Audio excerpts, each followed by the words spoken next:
मुलं विचार करायला कशी शिकतात हा एक साधा प्रश्न वाटतो नाही का? पण याच प्रश्नाने स्विस मानसशास्त्रज्ञ जीन पियाजे यांना अक्षरशः झपाटून टाकलं होतं. आणि त्यांनी जो सिद्धांत मांडला ना, त्याने मुलांच्या विकासाकडे बघण्याचा आपला म्हणजे सगळ्या जगाचा दृष्टिकोनच पूर्णपणे बदलून टाकला. चला तर मग त्यांच्या याच क्रांतिकारी सिद्धांताची ओळख करून घेऊया. पियाजे यांच्या सिद्धांताचं सगळं सार या एका वाक्यात आहे. बघा, त्यांच्या आधी काय मानलं जायचं की मुलं म्हणजे एक रिकामी पाटी किंवा रिकामी भांडी आहेत ज्यात आपण मोठे लोक ज्ञान भरायचं. पण पियाजे यांनी हे सगळं नाकारलं. ते म्हणाले, अजिबात नाही. मुलं स्वतःच्या अनुभवातून, स्वतःच्या कृतीतून ज्ञान तयार करतात. ते पॅसिव्ह नाहीत, तर ॲक्टिव्ह लर्नर्स आहेत. आता हा विचार ऐकायला किती साधा वाटतो, बरोबर? पण याच एका विचाराने शिक्षण आणि मानसशास्त्र या दोन्ही क्षेत्रांमध्ये अक्षरशः क्रांती घडवली. पण मग प्रश्न हा आहे की मुलं हे ज्ञान नक्की कसं बनवतात, म्हणजे काय प्रक्रिया असते यामागे? चला नेमकं तेच समजून घेऊया. तर जीन पियाजे हे होते एक स्विस मानसशास्त्रज्ञ. आणि त्यांचं मुख्य काम काय होतं? तर मुलांमध्ये विचार करण्याची, गोष्टी समजून घेण्याची आणि प्रॉब्लेम सॉल्व्ह करण्याची क्षमता ही डेव्हलप कशी होते हे शोधून काढणं. आणि त्यांची पद्धत खूपच वेगळी होती. म्हणजे बघा, ते मुलांच्या चुकांकडे फक्त चुका म्हणून बघत नव्हते, तर त्या चुकांमधून त्यांना मुलांच्या विचार करण्याच्या पद्धतीची एक झलक मिळायची, जणू काही एक खिडकीच. पियाजे यांचा सिद्धांत काही मूलभूत गोष्टींवर आधारलेला आहे. त्यांचं म्हणणं होतं की मुलांचा बौद्धिक विकास हा काही ठरलेल्या टप्प्यांमधूनच होतो. आणि हे टप्पे हे जगातल्या सगळ्या मुलांसाठी सारखेच असतात, म्हणजे युनिव्हर्सल आहेत. आणि त्यांचा क्रमही ठरलेला असतो, तो बदलत नाही. म्हणजे तुम्ही दुसरा टप्पा वगळून थेट तिसऱ्यावर जाऊ शकत नाही. आणि सगळ्यात महत्त्वाचं, हा सगळा प्रवास मुलं स्वतःच्या अनुभवातून ॲक्टिव्हली भाग घेऊन पूर्ण करतात. बरं, आता थेट विकासाच्या टप्प्यांवर उडी मारण्याआधी एक गोष्ट समजून घेणं खूप गरजेचं आहे. ती म्हणजे मुलं हे ज्ञान मिळवण्यासाठी कोणती मानसिक साधनं किंवा आपण म्हणूया की हत्यारं वापरतात. पियाजे यांना ज्ञानाचे बिल्डिंग ब्लॉक्स असं म्हटलंय. म्हणजे ज्ञानाची इमारत ह्या विटांनीच बांधली जाते. यातला पहिला आणि सगळ्यात महत्त्वाचा बिल्डिंग ब्लॉक आहे स्कीमा. आता स्कीमा म्हणजे काय? तर सोप्या भाषेत आपल्या मेंदूत माहिती साठवण्यासाठी तयार केलेले छोटे छोटे फोल्डर्स किंवा कप्पे. जगातल्या प्रत्येक गोष्टीबद्दल, प्रत्येक अनुभवाबद्दल आपला मेंदू असे साचे, असे फोल्डर्स तयार करत जातो, जेणेकरून माहिती व्यवस्थित संघटित राहते. चला एक उदाहरण घेऊया. समजा एका लहान मुलाच्या मनात कुत्रा याबद्दलचा एक स्कीमा आहे. तो कसा असेल? 4 पाय, अंगावर केस, एक शेपूट आणि भो भो असा आवाज करतो. बस, हा झाला त्या मुलाचा कुत्रा स्कीमा. त्याच्यासाठी कुत्रा म्हणजे हे सगळं.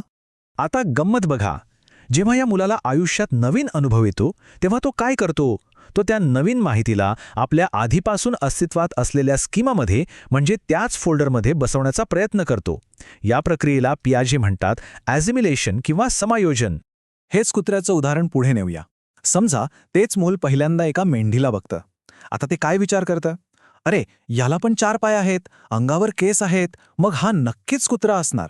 आणि ते त्या मेंढीला कुत्रा म्हणायला लागतं, कारण त्याने त्या नवीन प्राण्याला आपल्या जुन्या कुत्रा स्कीमामध्ये बसवलं. हेच आहे ॲसिमिलेशन. पण मग कोणीतरी मोठं माणूस त्याला सांगतं, अरे बाळा, हा कुत्रा नाहीये, ही मेंढी आहे. बघ, ती भोभो नाही, बॅ करते. आता काय झालं? मुलाच्या डोक्यात गोंधळ उडाला. त्याची जुनी माहिती आणि नवीन माहिती जुळत नाहीये. मग त्याला आपला जुना स्कीमा बदलावा लागतो, त्याला अपडेट करावं लागतं. या नवीन अनुभवासाठी जुन्या रचनेत बदल करण्याच्या प्रक्रियेलाच ॲकोमोडेशन किंवा अनुकूलन असं म्हणतात. आणि मग काय होतं? आता ते मूल कुत्रा आणि मेंढी यांच्यातला फरक ओळखायला शिकतं. त्याच्या मेंदूत आता कुत्र्याचा स्कीमा अपडेट होतो आणि मेंढीसाठी एक अगदी नवीन स्कीमा, एक नवीन फोल्डर तयार होतो. बघा, हाच तर आहे शिकण्याचा खरा प्रवास. असं आपण आयुष्यभर शिकत असतो. तर मग या सगळ्या प्रक्रियेला चालना कोण देतं? पियाजे यांच्या मते ती शक्ती आहे इक्विलिब्रेशन, म्हणजेच संतुलन. आपलं मन आहे ना, ते नेहमी जुन्या आणि नवीन माहितीत एक बॅलन्स शोधत असतं. जेव्हा मेंढीला कुत्रा म्हटल्याने गोंधळ उडाला, तेव्हा हा बॅलन्स बिघडला. आणि हाच बिघडलेला बॅलन्स, हीच अस्वस्थता आपल्याला नवीन काहीतरी शिकायला भाग पाडते, ॲकोमोडेशन करायला भाग पाडते. आणि एकदा ते झालं की पुन्हा संतुलन साधलं जातं. हा सायकल चालूच राहतो. ओके, तर आता आपल्याला स्कीमा, ॲसिमिलेशन, ॲकोमोडेशन हे सगळे बिल्डिंग ब्लॉक्स कळले आहेत. याच साधनांचा वापर करून मुलं त्यांच्या बौद्धिक विकासाच्या 4 मुख्य टप्प्यांमधून जातात. चला तर मग आता या 4 टप्प्यांच्या प्रवासावर निघूया. हे आहेत पियाजे यांनी सांगितलेले विकासाचे 4 मुख्य टप्पे. पहिला, जो पिवळ्या रंगात आहे, तो म्हणजे संवेदी चालक अवस्था, जन्मापासून साधारण 2 वर्षांपर्यंत. दुसरा आहे नारंगी रंगातला पूर्वसांकेतिक अवस्था, 2 ते 7 वर्षांपर्यंत. तिसरा, हिरव्या रंगातला मूर्त संक्रियात्मक अवस्था, 7 ते 11 वर्षांपर्यंत. आणि चौथा आणि शेवटचा, निळ्या रंगातला औपचारिक संक्रियात्मक अवस्था, जो 11 वर्षांनंतर सुरू होतो. चला सुरुवात करूया पहिल्या टप्प्यापासून, संवेदी चालक अवस्था. या वयात बाळ आपलं जग कसं ओळखतं? स्पर्श करून, चव घेऊन, वस्तू तोंडात घालून, म्हणजे आपल्या इंद्रियांद्वारे आणि शारीरिक हालचालींद्वारे.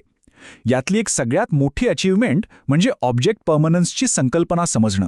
म्हणजे काय तर एखादी वस्तू डोळ्यांसमोरून गेली तरी ती अस्तित्वात असते हे बाळाला कळायला लागतं. म्हणूनच तर तुम्ही खेळणं लपवलं की बाळ ते शोधायला लागतं, कारण त्याला माहीत असतं की खेळणं कुठे गेलेलं नाही, ते आहे तिथेच. आता येतो दुसरा टप्पा, पूर्वसांकेतिक अवस्था. या टप्प्यात भाषा खूप वेगाने विकसित होते. पण इथे एक गंमत आहे. या वयात मुलांचा विचार इगोसेंट्रिक असतो, म्हणजे अहंकार केंद्रित.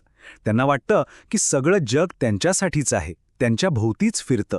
मी चालतोय म्हणून सूर्य माझ्यासोबत चालतोय, असं त्यांना खरंच वाटतं. एवढंच नाही तर ते निर्जीव वस्तूंनाही सजीव समजतात, जसं की बाहुलीला खरंच भूक लागते. पण हो, त्यांच्या विचारात अजून लॉजिक किंवा तर्क आलेला नसतो. आता हे बघा, हा एक क्लासिक प्रयोग आहे. इथे 2 ग्लासेस आहेत, दोन्हीमध्ये अगदी सारखंच पाणी आहे, पण एक ग्लास पसरट आहे आणि दुसरा उंच आहे. आता जर आपण पूर्वसांकेतिक अवस्थेतल्या म्हणजे साधारण 4-5 वर्षांच्या मुलाला विचारलं, बाळा कोणत्या ग्लासात जास्त पाणी आहे, तर त्याचं उत्तर काय असेल? बहुतेक मुलं त्या उंच आणि अरुंद ग्लासाकडेच बोट दाखवतात. आणि असं का होतं? याचं उत्तर मिळतं तिसऱ्या टप्प्यात, मूर्त संक्रियात्मक अवस्था. या वयात मुलांमध्ये लॉजिकल थिंकिंगची, तर्कशुद्ध विचारांची सुरुवात होते. आणि ते कॉन्झर्वेशन म्हणजेच संवर्धनाची संकल्पना समजायला लागतात. आता त्यांना कळतं की भांड्याचा आकार बदलला म्हणून काय झालं, आतलं पाणी तर तेवढंच आहे. पण एक मर्यादा आहे. त्यांचं हे लॉजिक फक्त डोळ्यांना दिसणाऱ्या, हाताळता येणाऱ्या म्हणजे मूर्त गोष्टींपुरतंच चालतं. आणि मग येतो शेवटचा, चौथा टप्पा, औपचारिक संक्रियात्मक अवस्था. हा एक मोठा लीप आहे, कारण इथून पुढे अमूर्त म्हणजे ॲब्स्ट्रॅक्ट विचार करण्याची क्षमता विकसित होते. आता मुलं जर-तरचे विचार करू शकतात, गृहीतकं मांडू शकतात. गणितातली सूत्र, विज्ञानातले सिद्धांत किंवा अगदी तत्त्वज्ञानासारख्या संकल्पना त्यांना समजायला लागतात. त्यांची प्रॉब्लेम सॉल्व्हिंगची क्षमता एका वेगळ्याच लेवलवर पोचते. बरं, तर पियाजे यांच्या सिद्धांताचा परिणाम फक्त मानसशास्त्राच्या पुस्तकांपुरता मर्यादित राहिला नाही. त्याचा सगळ्यात मोठा प्रभाव पडला तो शिक्षण क्षेत्रावर. यामुळे वर्गातली शिकवण्याची पद्धतच बदलून गेली. शिक्षणाचा फोकस शिक्षकाकडून विद्यार्थ्याकडे आला. या सिद्धांतामुळे काय झालं तर विद्यार्थी केंद्रित शिक्षणाला प्रोत्साहन मिळालं. लर्निंग बाय डुईंग म्हणजेच कृती आधारित शिक्षणावर जोर दिला जाऊ लागला. मुलांच्या वयोगटानुसार, त्यांच्या विकासाच्या टप्प्यानुसार त्यांना शिकवलं पाहिजे हा विचार रुजला. आणि शिक्षकाची भूमिका, ती लेक्चर देण्याऐवजी मुलांना त्यांच्या शिकण्याच्या प्रवासात मदत करणाऱ्या एका गाईडची, एका फॅसिलिटेटरची झाली. आता एक गोष्ट लक्षात घ्यायला हवी. पियाजे यांचा सिद्धांत जितका महत्त्वाचा आणि प्रभावी आहे, तितकाच तो टीकेपासून दूर नाहीये. म्हणजे तो परिपूर्ण नाहीये. नंतरच्या काळात अनेक मानसशास्त्रज्ञांनी यावर काही महत्त्वाचे आक्षेप घेतले. तर मुख्य टीका काय आहे? पहिलं म्हणजे पियाजे यांनी सामाजिक संवाद आणि संस्कृतीच्या प्रभावाकडे जवळजवळ दुर्लक्ष केलं असं अनेकांचं म्हणणं आहे. त्यांनी विकासात भाषेच्या भूमिकेलाही म्हणावं तितकं महत्त्व दिलं नाही. आणि सर्वात मोठा आक्षेप म्हणजे त्यांनी जे वयोगट सांगितले आहेत ते खूपच कठोर आहेत. नंतरच्या संशोधनात असं दिसून आलं की हे टप्पे सगळ्या मुलांमध्ये त्याच वयात येतात असं नाही, यात बरीच लवचिकता असू शकते. चला तर मग आपण आत्तापर्यंत जे काही पाहिलं त्यातले काही सगळ्यात महत्त्वाचे मुद्दे पुन्हा एकदा बघूया, एक क्विक रिव्हिजन म्हणून. विशेषतः जे अभ्यास करत आहेत त्यांच्यासाठी हे खूप महत्त्वाचं आहे. ही सारणी खूप महत्त्वाची आहे, त्यामुळे नीट लक्ष द्या. इगोसेंट्रिझम म्हणजे जग माझ्याभोवती फिरतं हा विचार, तो दिसतो पूर्वसांकेतिक अवस्थेत. कॉन्झर्वेशन म्हणजे ग्लासाचा आकार बदलला तरी पाणी तेवढंच राहतं हे कळणं, हे येतं मूर्त संक्रियात्मक अवस्थेत. आणि ॲब्स्ट्रॅक्ट थॉट म्हणजे अमूर्त विचार करण्याची क्षमता, ही विकसित होते औपचारिक अवस्थेत. ह्या जोड्या अगदी पक्क्या लक्षात ठेवा.